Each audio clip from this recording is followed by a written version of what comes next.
नमस्कार, मॅक कट्ट्यावर आपलं पुन्हा एकदा स्वागत. कट्टा मकरंदचा खुल्या चर्चेचा वेध घेत असतो आपण विविध घडामोडींचा. मंडळी, आज एक वेगळा, सर्वस्वी वेगळा असा नवीन विषय घेऊन आपल्यापर्यंत आलेलो आहे. आपल्यापर्यंत थोडंसं पोहोचतं पण पूर्णपणे येत नाही. ते नेमकं काय आहे ते जाणून घेण्याकरता आज आपल्याबरोबर आहेत नयनाताई सहस्रबुद्धे. नयना सहस्रबुद्धे या भारतीय स्त्री शक्ती या महिला चळवळीच्याशी जोडलेल्या आहेत. या संघटनेच्या त्या अखिल भारतीय संघटन सचिव आहेत, बँकर आहेत आणि विद्यार्थी परिषदेचं म्हणजे विद्यार्थी जीवनात, महाविद्यालयीन जीवनात विद्यार्थी चळवळीचं कामही केलेलं आहे. दीर्घकाळ स्त्री चळवळीशी संबंधित असल्यामुळे महिलांच्या विषयांची केवळ प्रबोधन नाही तर प्रत्यक्ष कृती याच्यावर नयना सहस्रबुद्धे यांचा भर असतो. या नयना सहस्रबुद्धे भारताच्या प्रतिनिधी म्हणून नुकत्याच झालेल्या CSW 70 मध्ये गेल्या होत्या. आपण नेमकं त्याच विषयी जाणून घेणार आहोत. प्रश्न सगळ्यांच्या मनात एकच आहे की CSW 70 नेमकं काय? Commission on status of woman म्हणजे CSW. आणि ह्या कमिशनची स्थापना 1946 साली झाली आणि 1947 पासून दरवर्षी मार्च महिन्यात साधारणतः महिला दिनाच्या पार्श्वभूमीवरती त्याचं एक अधिवेशन न्यूयॉर्कला युनायटेड नेशनच्या मुख्यालयामध्ये भरत असतं. तर यावेळेचं हे 70वे अधिवेशन होतं, म्हणून त्याला CSW 70 असं म्हटलेलं आहे. 70 वर्ष भारत प्रतिनिधित्व करतोय. भारत प्रतिनिधित्व करतो आहे कारण युनायटेड नेशन्सचे जे सदस्य देश आहेत त्यात भारत आहे. आणि या CSWचं जे कामकाज चालतं ते 2 पातळ्यांवरती चालतं. एक तर सरकारी म्हणजे अधिकारिक पातळीवरती चर्चा होतात, ज्याच्यामध्ये भारताचे मंत्री अधिकारी हे त्याच्यामध्ये सहभाग घेतात. आणि दुसरा जो त्यातला स्तर आहे तो आहे NGOचा किंवा स्वयंसेवी संस्थांचा. त्यामुळे जगातल्या या 190-192 देशांमधल्या ज्या महिला चळवळीमध्ये जोडलेल्या संघटना संस्था आहेत त्यांचे प्रतिनिधी मोठ्या प्रमाणावरती या परिषदेमध्ये येतात. त्यामुळे 2 स्तरांवरती हे चालतं. आणि पॉलिसी म्हणून घडणाऱ्या गोष्टी किंवा करायच्या गोष्टी, कायदे म्हणून करायच्या गोष्टी यांची चर्चा अधिकारिक पातळीवरती होते. आणि प्रत्यक्ष ग्रासरूट लेव्हलवरती किंवा तळागाळामध्ये महिलांची स्थिती काय आहे, आणि केवळ भारत नाही तर जगातल्या छोट्या मोठ्या आफ्रिकन, सहारन ते अमेरिकन, युरोपियन सगळ्या देशांमधल्या महिलांची स्थिती काय आहे ह्याच्याबद्दलची चर्चा NGOच्या माध्यमातून तिथे होते. 70 वर्ष महिलांच्या स्थितीविषयी चर्चा होती. एकीकडे महिला सबलीकरणाचे वेगवेगळे प्रयोग, स्त्री मुक्तीची एक मोठी लाट, त्यातनं उभी राहिलेली आंदोलनं, प्रबोधनं. पण लक्षात असं येते की आजही जगभरात महिला विषय चिंतेचा आणि गंभीरच आहे. काही खरोखर उपाय शोधले जातात की नुसतीच चर्चा होती? ते अनेक प्रकारचे उपाय शोधले जातात. म्हणजे एका अर्थाने त्याच्यामध्ये एक विरोधाभास पण दिसतो. कारण या वर्षीचं जे अधिवेशन होतं त्याची थीम होती justice for all women and girls.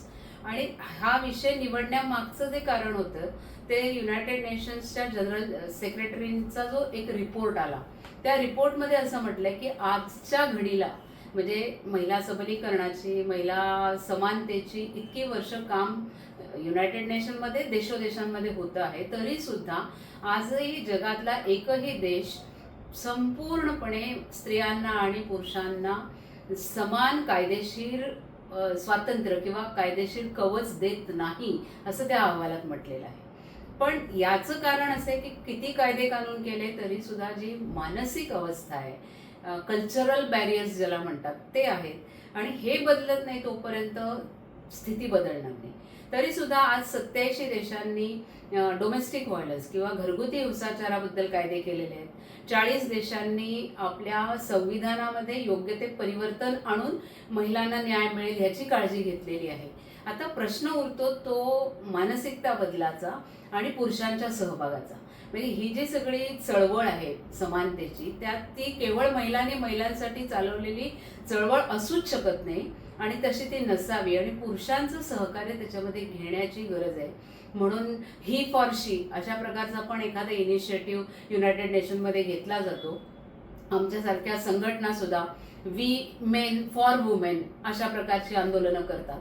आणि असं जे जागतिक एक माहोल आहे, जागतिक चळवळ जी चाललेली आहे त्याच्याबद्दलची सगळी विचारांची देवाणघेवाण, केलेल्या प्रयोगांची देवाणघेवाण, असलेल्या प्रश्नांची चर्चा आणि मग उत्तरांकडे जाण्याची एक वाट या सगळ्या अधिवेशनातून मिळते असं मला वाटतं. या 70 वर्षाच्या वाटचालीत पुरुष विरोध किंवा पुरुष द्वेष तिथे पुरुष सहभागिता अशी मानसिकता या सगळ्या चर्चेतनं किंवा कार्यक्रमातनं तयार होतीये का? आता होताना दिसते आहे. म्हणजे गेली 2-3 वर्ष भारतीय स्त्री शक्ती या commission on status of woman किंवा CSWच्या 68, 69 आणि 70 अशा परिषदांमध्ये सहभागी झाली.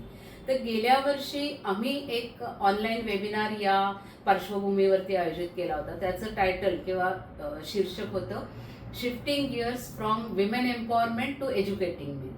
ऑस्ट्रियाच्या मिशननी किंवा ऑस्ट्रियाच्या सरकारने एक आयोजित केलेलं सत्र होतं. त्याच्यामध्ये त्यांनी पॉझिटिव्ह मस्क्युलॅरिटीचे काही पॅरामीटर्स केले होते आणि त्याचा कसा परिणाम होतो, स्टिरिओटाईप बदलण्यामुळे कसं समानतेला पूरक अशा प्रकारचं वातावरण तयार होतं. अशा प्रकारची चर्चा आता देश विदेशात सुरू झाली आहे. आणि मला वाटतं ह्याचं कारण असं आहे की ज्या SDG किंवा सस्टेनेबल डेव्हलपमेंट गोल्स आपल्याला 2030 पर्यंत ते अचीव्ह करणं अपेक्षित होतं, पण जेंडर इक्वालिटी हे जे गोल नंबर 5 आहे ते गोल आज सुद्धा दुष्प्राप्य असंच दिसत आहे.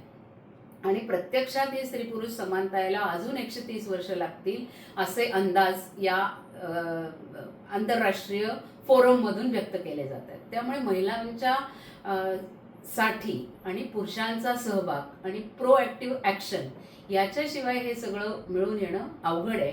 आणि मला वाटतं की भारताचा जो दृष्टिकोन आहे तो कधीच बायनरी किंवा विभाजन करणारा असा नव्हता. म्हणजे स्त्री वर्ग विरुद्ध पुरुष वर्ग आणि मग त्या दोघांमधली लढाई आहे अशा प्रकारचा नव्हता.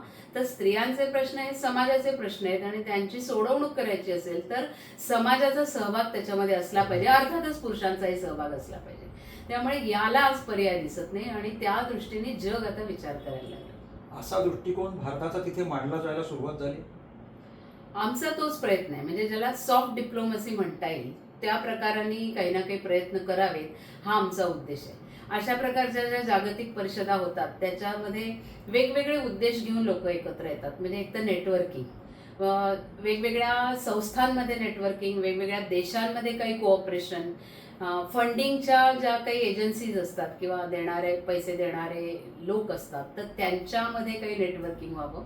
आणि त्याच्याचबरोबर काही इश्यूजसाठी सुद्धा नेटवर्किंग होतं.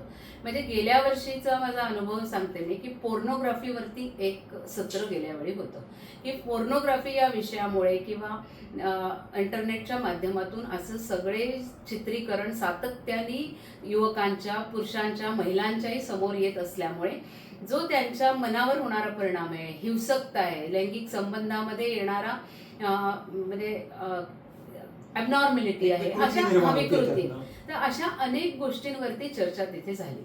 आणि हे जे देश होते तिथे चर्चा करणारे ते म्हणजे परंपरागत विचार करणारे नव्हते, ज्यांच्याकडे लैंगिक संबंध हे मुक्त आहेत अशा प्रकारचे सुद्धा देश होते. कारण लैंगिक संबंध मुक्त आहेत याचा अर्थ हिंसेला त्यांनी परवानगी दिलेली असा नाही. त्यामुळे अशा गोष्टींचा परिणाम होतो आणि अशा प्रकारची सॉफ्ट डिप्लोमसी करता येते. आणि आम्ही त्या दृष्टीने काही सेशन्स पण आयोजित केली होती, त्याच्याबद्दलही सांगेनच मी. भारतासह आशियाई देशांचा सहभागाचं काही वेगळे पण असतं. कारण ज्या देशांचा आत्ता उल्लेख केला की जी सगळी सुपर पॉवर महाशक्ती तिथे अनेक गोष्टींना मोकळेपण आहे. म्हणजे या सगळ्या चर्चा परत समाज व्यवस्थेशी, कुटुंब व्यवस्थेशी जोडलेल्या आहे. पण त्या आशियाई देशाचं किंवा जगताचं चित्रण वर्णन आहे वेगळं आहे, तर त्याचं काही वेगळेपण जाणवतं का सहभागात? आज तरी म्हणजे माझा जे 2 वर्षाचा अनुभव आहे त्या अनुभवावरून मी असं म्हणते की जी सेशन्स आयोजित केली जातात ती सेशन्स आयोजित करण्यामागे अमेरिकन, युरोपियन अशा सगळ्या देशांचा सहभाग जास्त आहे. त्याच्या खालोखालचा सहभाग आहे हा आफ्रिकन देशांचा आहे. खूप मोठ्या प्रमाणात आफ्रिकन देशांचे प्रतिनिधी त्याच्या ठिकाणी येतात आणि सहभाग असतो. पण आशियाई देशांचा सहभाग मला तरी थोडासा कमी दिसला. भारताचा सहभाग पण तसा मला माझ्या दृष्टीने कमी आहे. म्हणजे जेवढी भारताची लोकसंख्या आहे आज एक महाशक्ती म्हणून उगवता तारा म्हणून भारताकडे बघितलं जातं किंवा एक जी वैचारिक किंवा सांस्कृतिक पार्श्वभूमी आपल्या देशाची आहे, संस्कृतीची, त्याचा त्या प्रमाणात परिणाम तिथे होताना दिसत नाही. पण जेव्हा आपण अशी फॉर्मल सेशन आयोजित करू त्याच्यामध्येही करता येईल किंवा ज्या 1 to 1 भेटी होतात, म्हणजे ही परिषद 2 आठवड्यांची असते. त्यामुळे 2 आठवड्यांच्या काळामध्ये जेवणाच्या वेळामध्ये, बाकीच्या मोकळ्या वेळांमध्ये इतर देशातल्या प्रतिनिधींशी जी चर्चा होते त्यातून लोकांना भारताबद्दलची कल्पना येऊ शकते. कारण राजकीय भूमिका या वेगळ्या असू शकतात, पण सर्वसामान्य लोकांना राजकीय भूमिकेशी आणि भूमिकेशी देणं घेणं असतंच असं नाही. त्यामुळे असं जाण्याचा खूप मोठा उपयोग आहे आणि गेलं पाहिजे. सलग 2 वर्ष रामभाऊ म्हाळगी प्रबोधिनी या आपल्या एक देशातल्या वेगळ्या स्वयंसेवी संस्थेच्या माध्यमातून तुम्ही जाताय. काय प्रकारची तयारी तुम्ही करून जाता आणि नेमकं तुम्ही काय मागता? या परिषदेत जर सहभागी व्हायचं असेल तर इकोसॉक म्हणजे इकॉनॉमिक आणि सोशल काउन्सिल हा जो एक युनायटेड नेशनचा भाग आहे त्यांचं कन्सल्टेटिव्ह स्टेटस असलं पाहिजे. तर ते स्टेटस रामभाऊ म्हाळगी प्रबोधिनीकडे असल्यामुळे तर त्यांच्या मार्फत आम्ही आमचं रजिस्ट्रेशन करतो.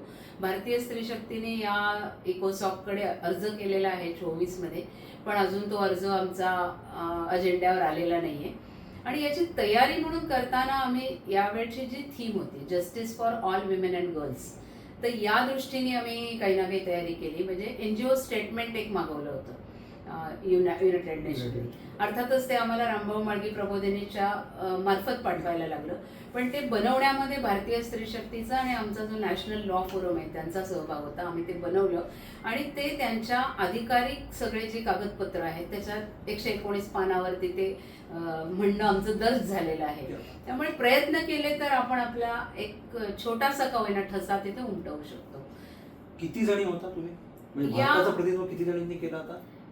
भारताचं प्रतिनिधित्व ऑफिशियल करण्यामध्ये महिला आणि बालकल्याण विभागाच्या राज्यमंत्री सावित्री ठाकूर होत्या आणि भारताचे जे permanent representative to United Nations जे आहेत म्हणजे तिथले सिनियर अँबॅसेडर हरीशजी त्यांचा सहभाग त्याच्यामध्ये होता. आणि जे बाकी ऑफिशियल सेशन होतात त्याच्यामध्ये त्या त्या विषयानुसार भारताचे अधिकारी भाग घेतात. आणि आम्ही जे गेलो होतो ते भारतीय स्त्री शक्तीचं प्रतिनिधित्व म्हणून म्हाळगी प्रबोधिनीच्या माध्यमातून असं आम्ही गेलो होतो. यावेळी आम्ही 11 जण त्याच्यामध्ये होतो आणि समविचारी संस्था संघटनांची पण लोक होती. म्हणजे केवळ भारतीय स्त्री शक्ती असं नाही तर आणखी संस्था संघटनांची लोक होती. तुम्ही असं म्हणलं की विविध सत्र झाली, विषयांची चर्चा झाली. काय स्वरूपाची सत्र होती, काय चर्चा विषयांवर झाली? यावेळी जी जस्टिस फॉर ऑल ही थीम होती आणि दुसरी रिव्ह्यू थीम होती ते महिलांचं सामाजिक सहभाग म्हणजे पॉलिटिकल पार्टिसिपेशन वगैरे. तर या 2 मुख्य विषयांवरची सत्र त्याच्यामध्ये होती. पण याशिवाय इंटरफेथ डायलॉग किंवा धर्म आणि समानता म्हणजे धर्माचा काय उपयोग होऊ शकतो का धर्माचा विरोधी आहे अशा प्रकारच्या चर्चा होत्या.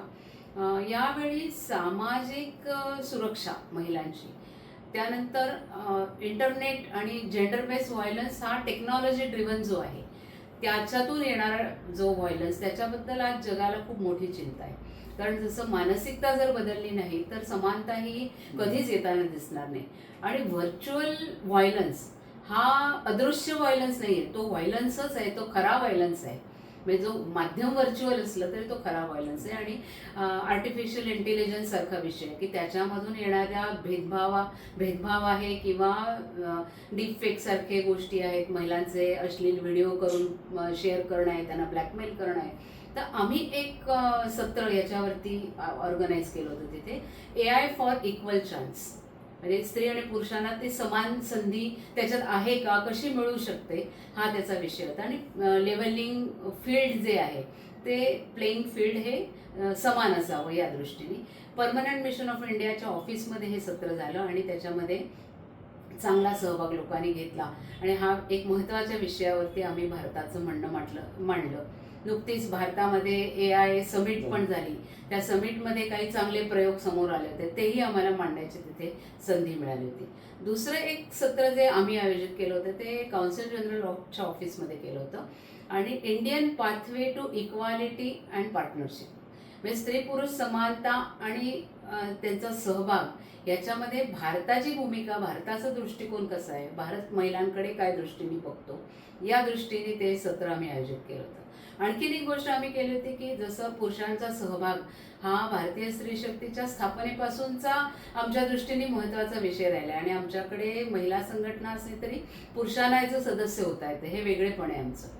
तर आम्ही एक शॉर्ट फिल्म कॉम्पिटिशन घेतली भारतातल्या युवकांसाठी विशेषतः, कारण युवक या माध्यमाशी जास्त जोडलेले आहेत. तर त्याचं जे टायटल होतं ते रीरायटिंग मॅन कोड, म्हणजे जी पुरुष म्हणून जे असलेली प्रतिमा आहे ती प्रतिमा बदलते आहे का, बदलली तर कशी बदलली पाहिजे, म्हणजे काही सकारात्मक उदाहरणं लोकांसमोर यावीत. आणि स्टिरियोटाईप हे जसे महिलांना हानिकारक आहेत तसे पुरुषांना पण आहेत, म्हणजे मर्द को दर्द नाही होता वगैरे यासारखे जे आहेत, आणि त्यामुळे जी पुरुषांची घुसमट होते. तर या दृष्टीने आम्ही तो विषय ठेवला होता, त्याला चांगला प्रतिसाद मिळाला. ही तयारी आम्ही या वर्षीसाठी केली होती. प्रत्यक्ष 15 दिवसांचा कालावधी तिथला कार्यक्रमाचा असेल, त्याच्या व्यतिरिक्त तुमचं अन्य काही भेटी झाल्या असतील, फिरणं झालं असेल, काही वेगळे पण जाणवतं एकूण भारताची काही प्रतिमा म्हणून, आणि तिथल्या समाज जीवनाचं काही वेगळे पण दिसतंय? समाज जीवनाचं वेगळेपण म्हणजे दृष्टिकोनच दोन भिन्न आहेत, त्यामुळे ते जागोजागी आपल्याला दिसतात. म्हणजे आपल्या सगळ्या विचारांमध्ये कुटुंब हा एक प्रामुख्याचा भाग असतो. म्हणजे जी सेशन्स त्या ठिकाणी आयोजित केली होती, म्हणजे एक सेशन त्याच्यामध्ये असं होतं की ह्या ज्या सगळ्या लिगल म्हणजे न्याय देणाऱ्या ज्या संस्था आहेत, मग ते पोलीस असेल, कोर्ट असेल, इम्प्लिमेंटेशन असेल, पॉलिसी म्हणून सरकारचा त्याच्यामध्ये भूमिका आहे, तर या सगळ्या कसं महिलांना फेल करतात किंवा अन्याय करतात त्यांच्यावर एका दृष्टीने, असं एक त्याच्यामध्ये सेशन होतं. आणि त्याचा संदर्भ जे एक जागतिक मोठं स्कॅन्डल समोर आलं त्याच्याशी होता. त्या स्कॅन्डलमध्ये ज्या 2 व्हिक्टीम महिला त्यांनी तिथे येऊन आपले अनुभव मांडले होते, हे विशेष होतं. आणि ही सगळी सिस्टीम आणि मशिनरी कशी महिलांना सपोर्ट करत नाही असा विषय होता. पण या सगळ्या विषयामध्ये कुठेही कुटुंबाची भूमिका, व्यक्तिनिर्माण म्हणून, किंवा आपल्या घरातला मुलगा कसा वागावा याच्याबद्दलची जी चर्चा आज भारतात आपण सहजतेने होते किंवा त्याचा आग्रह आपल्याकडे धरला जातो, ती चर्चा तिथे कुठे दिसली नाही. दुसरा विषय होता की एजिंग ऑफ वुमन, हा एक नवा विषय समोर आलेला आहे. कारण आज जगातल्या 50 वर्षे वयाच्या वरच्या महिलांचं प्रमाण हे 21%. एकूण महिलांची लाईफ एक्सपेक्टन्सी किंवा जीवनक्रम जो आयुर्मान तो बघितला तर महिलांची लॉंगिटिव्हिटी ही जास्त आहे. आणि येत्या काळात म्हणजे 2050 पर्यंत हे प्रमाण 50% वरती जाईल. आणि कारण एकूणच तरुणांची संख्या कमी होणार आहे आणि वृद्धांची संख्या वाढणार आहे. तर हा एक विषय होता. तर कुटुंबांतर्गत जी सिनियर सिटीजन महिला आहे किंवा वयस्क महिला आहे तिची भूमिका असा विषय कुठेच नाही. मग तिला सोशल सिक्युरिटी कशी मिळावी, तिला आर्थिक विवंचना कशी नसावी, ह्या सगळ्या पॅरामीटरवर म्हणजे मटेरियल गोष्टींवरती चर्चा होते. भारताचा जो ह्याच्यातला मानवीय दृष्टिकोन आहे, आणखीन आपलेपणाचा आणि नातेसंबंधांचा, हा विषय तिथे कुठे येताना दिसत नाही. पण तो आपल्याकडनं मांडला जातो, त्याला मान्यता मिळते खरोखर असं वाटतं का? आपली एक भावनिक आहे सगळे मांडणी. नाही, नक्की त्याला लोकांचा सपोर्ट मिळतो. कारण जेव्हा असे अनुभव आपण सांगतो की आमच्याकडे जे कुटुंब व्यवस्था आहे ते आज सुद्धा मातृकेंद्रित आहे, घरातली जी सिनियर बाई आहे त्या बाईकडे अजूनही घरातलं म्हणजे जे काही ॲडमिनिस्ट्रेशन आहे घरातलं असं आपण म्हणू, त्याचा जो नियंत्रण आहे ते अजून आहे आपल्याकडे, किंवा मदर सेंट्रिक आहे आपली संस्कृती. हे सगळं ऐकल्यानंतर लोकांना आवडतं. आणि जे ग्लोबल साऊथ आज ज्याला म्हणतात, किंवा पूर्वी आशियाई म्हणायचे किंवा पूर्वेकडचे देश म्हणायचे, असं वेगळी वेगळी नावं आता बदलवली, पण आजच्या काळामध्ये ग्लोबल साऊथचे देश आहेत, मग ते जपान असेल किंवा आफ्रिकन देश असतील, तर त्यांची भूमिका ही अशीच आपल्या विचारांशी कुटुंब व्यवस्थेशी जोडणारी आहे. त्यामुळे अशा कॉन्फरन्समध्ये गेल्यानंतर या सगळ्यांचं एकत्रीकरण कसं होईल, त्यांचे जे अनुभव आहेत ते कसे पुढे आणले जातील, आणि एकत्र येऊन जो एक रॅडिकल आजचा जो विचार आहे, अतिवादी विचार आहे, आणि त्या विचारातून महिला सुद्धा आज एका अर्थाने एकट्या पडत चाललेल्या आहेत. म्हणजे जगामध्ये म्हणजे काही देशांमध्ये जन्माला आलेल्या मुलांमध्ये त्यांचे वडील माहीत नसल्याचं प्रमाण 70-80% आहे, कारण एकल महिलेचं कुटुंब आहे. तर असे जे विषय आहेत ते हा ग्लोबल साऊथ जो आहे, त्या ग्लोबल साऊथमध्ये सगळ्यात मोठा लोकसंख्येच्या दृष्टीने हा एक भाग आहे असं म्हणायला पाहिजे, आणि महत्त्वाचा एक भाग आहे. G20 नंतर ग्लोबल साऊथला एक मोठं वजन भारताने प्राप्त करून दिलेलं आहे. तर त्या सगळ्यांची जी वैचारिक एक पार्श्वभूमी आहे, ती पार्श्वभूमी एकत्र आणून एकूण जगातल्या स्त्री पुरुषांचे प्रश्न सोडवण्यासाठी त्याचा उपयोग करण्याचं एक विचार हा आम्ही आमच्या मनात ठेवलेला आहे आणि तसे संकेत मिळतात की लोकांना ते विषय आवडतात. CW70 काही ठराव पारित करतं, संमत होतात तिथे ठराव? ते अधिकारिक स्वरूपाचे असतात ज्याच्यामध्ये गव्हर्नमेंटचे प्रतिनिधी वोटिंग करतात. यावेळी प्रथमच असं झालं की जिथे मतदान झालं आणि त्या मतदानामध्ये मतदान घ्यावं लागलं. म्हणजे आतापर्यंत कन्सेन्ससनी किंवा सर्वसहमतीने ते प्रस्ताव पारित होत होते, पण यावेळी अमेरिकेने त्याला विरोधी मत टाकलं आणि काही देशांनी त्या सगळ्या मतदानापासून स्वतःला बाजूला ठेवलं, म्हणजे ॲब्स्टेन केलं. असं झालं कारण जी जेंडर या विषयाची व्याख्या आहे किंवा जेंडर या विषयामध्ये वोकिझमने घातलेला जो धुमाकूळ आहे तो धुमाकूळ बघता म्हणजे आज या टोकाला असलेली जी त्याच्याबद्दल ज्या संकल्पना आहेत त्या दुसऱ्या टोकाला नेण्याचा प्रयत्न ह्या सगळ्या ह्याच्यातनं होताना दिसला. तो दोन्हीकडे एक खेचल्यानंतर कदाचित मध्यात येईल आणि तारतम्याने होईल असं होतं, पण यावेळी ते मतदान झालं. ते जे ठराव होतात त्याची अंमलबजावणी करावी अशी काही व्यवस्था असते? म्हणजे अमुक एक गोष्ट बंधनकारक आहे किमान व्हावं असं काही असतं का? ठराव झालेत आणि झालं असं असतं? नाही, त्याच्यानंतर सगळ्या सरकारांना त्याच्या आदेश नाही म्हणत मी, पण काय म्हणायचं त्याला मार्गदर्शक सूचना दिल्या जातात आणि अनेक देश त्याच्यातलं फॉलो करतात. अर्थात त्यांच्या देशामधले जे कायदे आहेत, प्राधान्यक्रम कायदे आणि संस्कृती आहे त्याला धरून ते होतं. त्यामुळे एकाच गतीने सगळं होतं असं नाहीये, पण बदल हा घडतो आहे. त्याचा एक उपयोग नक्की होताना दिसतो. गेल्या वर्षी गेलात, ह्या वर्षी गेलात, पुढच्या वर्षी झालं, पण आता हे जाण्यातलं जे मधलं वर्ष असतं त्या 365 दिवसात CSW70 काही पुढाकार घेते का? आणि केवळ युनोपुरतं मर्यादित राहतं की देशांतर्गतही काही विविध उपक्रम याचे होतात? त्यातला NGO CSW असा एक या CSWला मदत करणारा किंवा पॅरलल चालणारा असा अजून एक फोरम आहे. तर तो NGO CSW या बाकी जगातल्या NGOच्या प्रतिनिधींसाठी वेगवेगळ्या मीटिंग करणं, दर महिन्याला एक ऑनलाईन मीटिंग असते, त्यात एक वेगळा विषय घेतला जातो. पुढच्या वेळी जेव्हा अधिवेशन जाहीर होईल, त्याची थीम जाहीर होईल, तर मग त्याच्यामध्ये कसं सहभागी व्हायचं, काय लोकांना अडचणी आहेत याच्याबद्दलची चर्चा होते. त्यामुळे ह्या मंथली मीटिंग दरवर्षी होतात. त्या NGO CSWचं बुलेटिन निघतं, ते सगळ्यांना पाहता येतं. आणि जे CSWमध्ये ज्या चर्चा घडतात किंवा यानंतरही छोट्या मोठ्या कॉन्फरन्सेस किंवा चर्चा गट असतात, ते पुढे काय करतात ते त्यांच्या वेबसाईटवरती येत राहतं. आपण त्याच्याकडे थोडं अधिक लक्ष द्यायची गरज असते. तुम्ही इथे आल्यावर त्या CSW70च्या पार्श्वभूमीवर काही एखादं पत्र, काही त्याच्यातनं एखादं पेपर तयार करून तो सरकारकडे देता?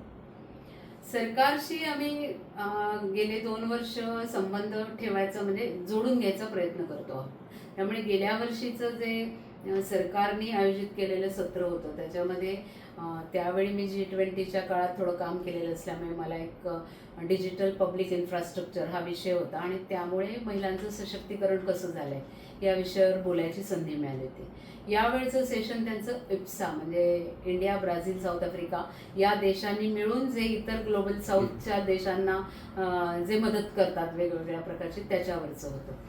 सरकारला काही सूचना आम्ही नक्की करतो. गेल्याही वर्षीचा आमचा एकूण काय CSWमध्ये झालं, आम्ही काय केलं, आम्ही कोणती इंटरव्हेन्शन्स केली, कारण इंटरव्हेन्शन हा एक महत्त्वाचा भाग आहे. म्हणजे ऑफिशियल इंटरव्हेन्शन हा एक प्रकार आहे, दुसरा जे सेशन होतात त्याच्यामध्ये तुम्ही हात वर करून आपलं म्हणणं मांडू शकता. तर गेल्याही वर्षी आम्ही ते केलं होतं, याही वर्षी आम्ही केलं, AIच्या सत्रामध्ये केलं. नंतर एक ग्रीन गव्हर्नन्स आणि ग्रामीण भागातल्या महिलांचे नेतृत्व असं विषय होतं, त्याच्यामध्ये मी बोलले. तर अशा प्रकारचे इंटरव्हेन्शन्स केली आणि त्याचा रिपोर्ट आम्ही जरूर सरकारला देतो.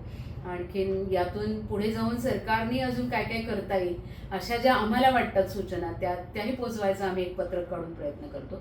याचाही रिपोर्ट आता तयार होतो आहे. या 70व्या अधिवेशनात आम्ही जाऊन काय केलं किंवा काय पाहिलं, त्याचे टेकअवेज काय आणि पुढे जाऊन आपल्याला काय करता येईल, तर तोही रिपोर्ट लवकरच प्रसिद्ध होईल आमचा. याचा नेमका सगळा आपल्या देशाला उपयोग काय? सॉफ्ट डिप्लोमसी हा नक्की उपयोग आहे.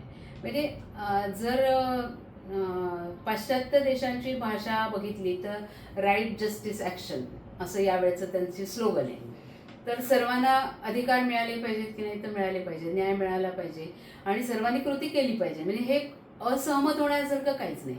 पण ह्याच्या जोडीला म्हणजे भारतासारख्या देशांचा किंवा ग्लोबल साऊथकडच्या देशांचा जो विचार असतो की वुमन इज पॉवर किंवा शक्ती, महिला ही शक्ती आहे, तिच्याकडे एक शहाणीव आहे, विजडम आहे, ते शहाणीव आणि समतोल हे जर त्याच्यामध्ये मिसळलं तर या right justice action plus dignity, wisdom आणि समतोल किंवा बॅलन्स अशांचं जर मिश्रण झालं तर जे आजचे प्रश्न आपल्याला दिसत आहेत ते प्रश्नांच्या सोडवणुकीला उपयोग होईल.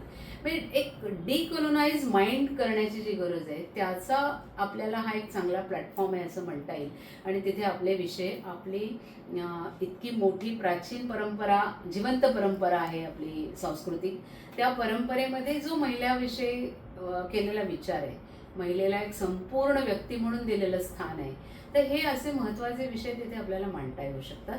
आणि जे अधिकारिक पातळीवरती चालतं त्याच्यात तर भारत आपलं योगदान देत आहे. आणि सरकार म्हणून ज्या उपलब्धी आहेत त्या उपलब्धी मांडायला पण हा एक चांगला प्लॅटफॉर्म आहे असं वाटतं. म्हणजे एका सत्रामध्ये आम्ही मांडलं होतं की बचत गटामधून महिलांचं नेतृत्व कसं विकसित झालेलं आहे. म्हणजे आज 37% लोकल गव्हर्नन्समध्ये महिला, म्हणजे आपला देश मोठा असल्यामुळे संख्या म्हणून आपण तर मिलियन्समध्येच बोलतो, आपण छोट्या हजारात बोलतच नाही, तर ती आणखीन पर्सेंटेज म्हणून सुद्धा आपलं जे त्यातली भूमिका आहे ती भूमिका सगळ्यांसमोर यायला आणि सर्वसामान्य लोकांनाही माहीत नसतं. त्यामुळे याचा नक्की उपयोग होतो. भारताच्या यशाबद्दलची गौरवगाथा तिथे सांगता येईल. प्लस विषयांचं नेटवर्किंग करणं, म्हणजे पोर्नोग्राफीसारखा विषय की ज्याच्यावरती खरं म्हणजे सगळ्या देशांनी एकत्र आलं पाहिजे. आणि आर्थिक करार होतात वेगवेगळ्या गोष्टींसाठी किंवा क्लायमेटसाठी करार होतात, तसे असे सोशल करार पण व्हायला पाहिजेत की आम्ही आमच्या देशातून असा कंटेंट जाणार नाही यासाठी आम्ही काहीतरी करू, त्याचं एक लिगल फ्रेमवर्क बनवू. तर अशा प्रकारचे उपयोग हा नक्की आहे तिथे झाला. ती 130 वर्ष लागतील अशी जी भीती आहे किंवा वाटते ती आणता येतील, थोडी कमी करता येतील सगळ्या प्रयत्नात, किंवा काय करायला लागेल त्याच्याकरता? नक्की करता येतील. आणि म्हणजे प्रश्न सोडवायचा असेल तर दोषारोपाने प्रश्न सुटणार नाही, तर परिवर्तनासाठी द्यायला लागणारा वेळ पण द्यायला लागेल. म्हणजे आज पुरुष एका चौकटीत घडलेला आहे, तो आहे तसं त्याला स्वीकारून त्याच्यात बदल करायला आपल्याला प्रयत्न करायला लागतील. रेडीमेड पॅकेज तुम्हाला मिळणार नाही. आणि पुरुषांचा सहभाग जर आपण त्याच्यामध्ये घेतला, आज आपल्याला समाजामध्ये पुरुष बदलताना दिसतोय. म्हणजे त्याच्या कौटुंबिक भूमिकामध्ये पण बदल होतो आहे. जशी स्त्रीची भूमिका बदलली, आज ती ब्रेड अर्नर आहे, बाहेर जाऊन कमावते आहे. पण केअर गिव्हर म्हणून पुरुष किती पुढे येतात, यायला सुरुवात झाली. पण ते जसं जसं प्रमाण वाढेल तसतशी ही जी समानतेची चळवळ आहे ती समानतेची चळवळ अधिक आनंददायी होईल आणि प्रत्यक्षात पण येईल असं वाटतं. धन्यवाद. आज आपण एका वेगळ्या विषयावर इथे गप्पा मारल्या. मग मंडळी, मॅक कट्टा लाईक करा, शेअर करा, सबस्क्राईब करा. धन्यवाद.